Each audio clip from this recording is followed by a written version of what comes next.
জানলে খুশি হবেন যে বাংলাদেশের ইতিহাসে ক্ষণজন্মা পুরুষ শহীদ প্রেসিডেন্ট জিয়াউর রহমান এমনি এক শ্রমিক সমাবেশে নিজেকে ঘোষণা করেছিলেন শ্রমিক হিসাবে। এটা একজন শ্রমিক হিসাবে আপনার আমার গর্বের জায়গা।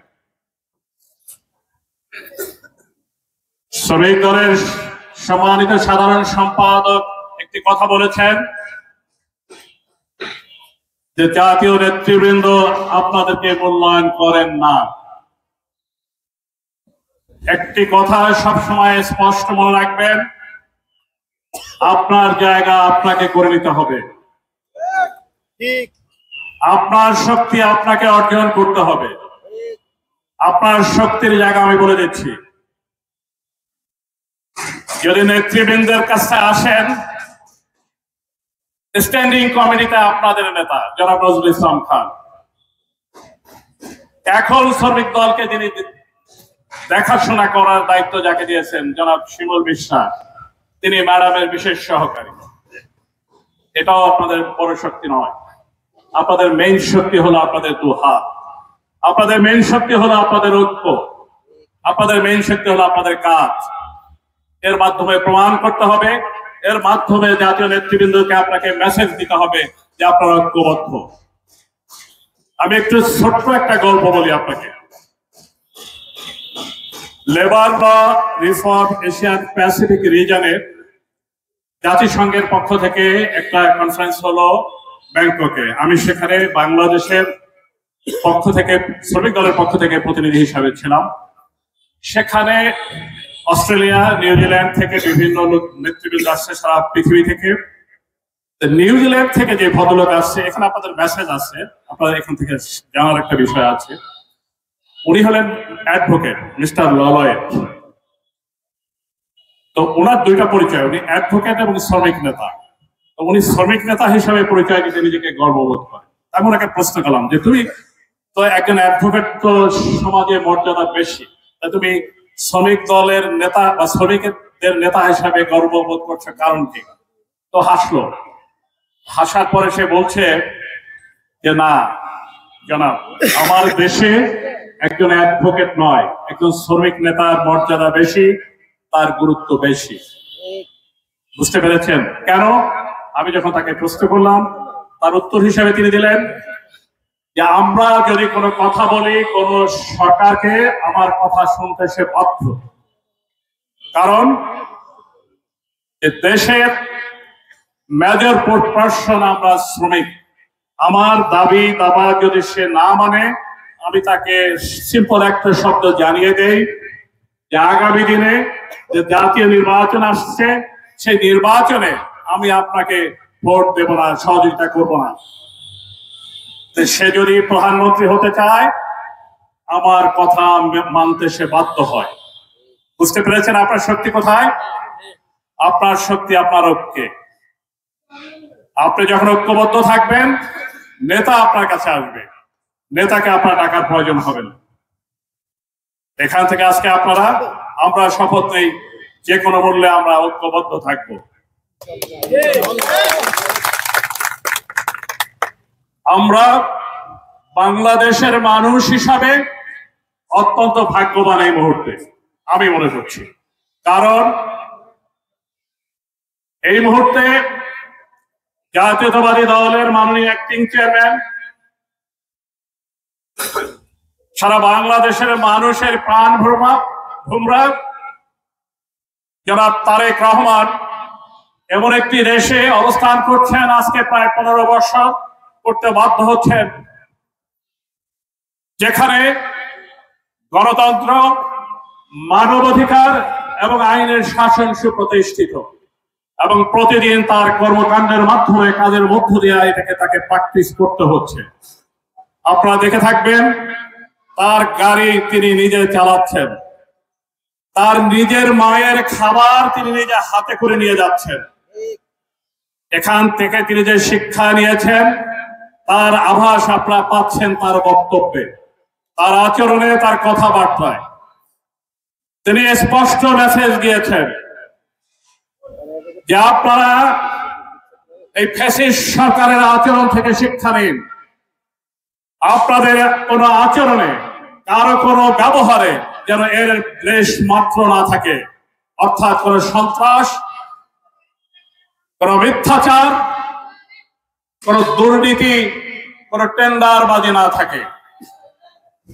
এ ব্যাপারে আপনাদেরকে আমাদেরকে তিনি সতর্ক করেছেন। বাট অত্যন্ত দুঃখের বিষয় বলতে হয়, আমাদের মধ্য থেকে আমাদের নেতারাই সন্ত্রাসী কার্যক্রম করেন, দুর্নীতি করেন, টেন্ডারবাজি করেন, যার দায় বহন করতে হয় বিএনপিকে। এটা অত্যন্ত লজ্জার। আজকে একটা কথা বললেই নয়, এই শিবচরের এই একজন নেতা, আমার এই কাছের একজন মানুষ, নামটা আমি বলতেই চাচ্ছি, একজন নেতা হয়ে কি করে একজন কর্মীর গায়ে সে হাত দেয়, আমি বিশ্বাস করতে পারি না। সেই ছেলেটাকে মেরে তার হাত পা ভেঙে দেওয়া হয়েছে, সারা জীবনের জন্য তাকে পঙ্গু করা হয়েছে। কেন? ওর অপরাধ কি ছিল? সে আমার সাথে চলে, তার কথা সে মানে না। আমি রোমান ফকিরকে ধন্যবাদ অত্যন্ত বিনয়ের সাথে বলতে চাই যে আপনি এটা আপনার নিজের জন্য বোঝা করে ফেলেছেন, এটা আপনার রাজনীতির জন্য এটা রিস্ক করে ফেলেছেন, আর দলের জন্য আপনি নিজে বোঝা হয়ে গেছেন এই মুহূর্তে। কারণ আমাদের মাননীয় অ্যাক্টিং চেয়ারম্যান সন্ত্রাসকে প্রশ্রয় দেন না। এখান থেকে বিরত হন। বিএনপি যদি করেন, বিএনপির নেতা কি বলে সেটাকে অনুসরণ করেন। মাননীয় অ্যাক্টিং চেয়ারম্যান বলেছেন আপনারা দেশের মানুষকে ভালোবাসুন, দেশের মানুষের কাছে যান, মানুষকে কাছে নিন। আর তা না করে আমরা সন্ত্রাসী কার্যক্রম করছি, অমুককে ধমক দিচ্ছি, অমুককে পা ভেঙে দিচ্ছি, অমুককে এলাকা ছাড়া করছি। এটা আপনি যেমন আপনার নিজের জন্য রাজনৈতিক ক্যারিয়ারকে নষ্ট করছেন, পাশাপাশি বিএনপির জন্য আপনি নিজে বোঝা হয়ে গেছেন। আপনাকে অনুরোধ করবো এখান থেকে বেরিয়ে আসুন। পাশাপাশি আমাদের নেতৃবৃন্দ যারা আছেন তাদেরকেও বলবো আপনারা দেখে শুনে বুঝে একজন মানুষকে সাপোর্ট করুন। আগামী জাতীয় নির্বাচনে এদেশের মানুষ অত্যন্ত আগ্রহের সাথে অপেক্ষা করছে যে তাদের ভোটাধিকার প্রয়োগের মাধ্যমে তারুণ্যের অহংকার, আমাদের হৃদয়ের রাজা যারা তারেক রহমানকে এদেশ পরিচালনার দায়িত্ব দিবেন। আমরা ওদের আগ্রহে অপেক্ষা করছি এই নির্বাচনটি অতি দ্রুত সময়ের মধ্যে অনুষ্ঠিত হবে এবং এদেশের মানুষ যে 17 বছর ভোটাধিকার থেকে দিতে পারে নাই, প্রয়োগ করতে পারে নাই, এই ইলেকশনের মাধ্যমে তারা তাদের ভোটাধিকার প্রয়োগের মাধ্যমে তাদের নেতাকে বেছে দিবেন এবং আগামী দিনে যে সংস্কার, সেই সংস্কার এদেশের মানুষ যাদেরকে বেছে নেবে তারাই করবে। সংস্কার যদি করতে হয় মানুষের সাথে যাদের সম্পর্ক আছে তারাই তো জানবেন কি সংস্কার করতে হবে। মানুষের সাথে যাদের কোনো সম্পর্ক নেই তিনি কি করে বুঝবেন এদেশের মানুষ কি চায়, এদেশের মানুষের চাহিদা কি, এদেশের মানুষ কি সমস্যায় আছে? ওই এসির মধ্যে বসে আপনারা সেই সংস্কার কোন জায়গায় করতে হবে সেটা বুঝতে পারবেন না। এদেশের মানুষের পালসকে বুঝতে হবে, এদের মানুষের কাছে আসতে হবে, মানুষকে ভালোবাসতে হবে, মানুষের সাথে মিশতে হবে, তাদের সাথে আলোচনা করে তাদের সমস্যাগুলোকে জেনে বুঝে দেন সংস্কারের বিষয়কে হাত দিতে হবে। শিবচরের বিএনপির ব্যাপারে বলে, শিবচরের বিএনপি ঐক্যবদ্ধ।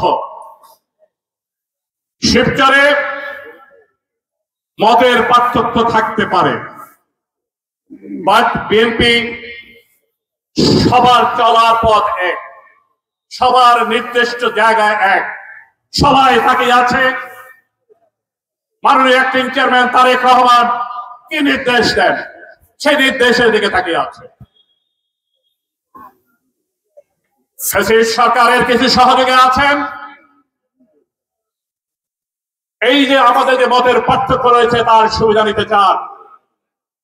বিশেষ করে শিবচরে দু একজন কর্মকর্তা আছেন, আমরা আপনাদের বিগত দিনের ইতিহাসকে কোথায় ছিলেন, কি করেছেন, এখন সুযোগ পেয়ে সুবিধা নেওয়ার চেষ্টা করছেন, পক্ষান্তরে সেই ফ্যাসিস্ট সরকারকে সাহায্য করার চেষ্টা করছেন।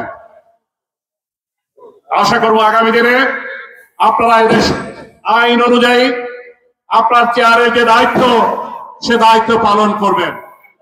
আর নতুবা যে উদ্ভূত পরিস্থিতির সৃষ্টি হবে সেই পরিস্থিতির দায় আপনাদেরকে নিতে হবে।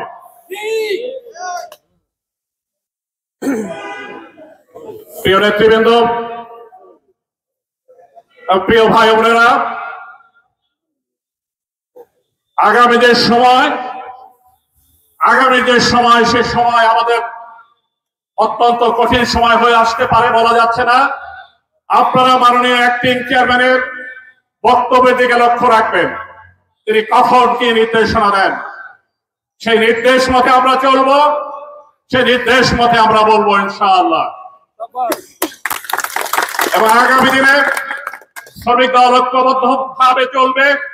শ্রমিক দল তথা শিবচরের সকল অঙ্গ সংগঠন এবং বিএনপি ঐক্যবদ্ধ ভাবে কাঁধে কাঁধ মিলিয়ে এগিয়ে যাবে, এই আশা ব্যক্ত করে সকলকে ধন্যবাদ দিয়ে বিদায় নিচ্ছি।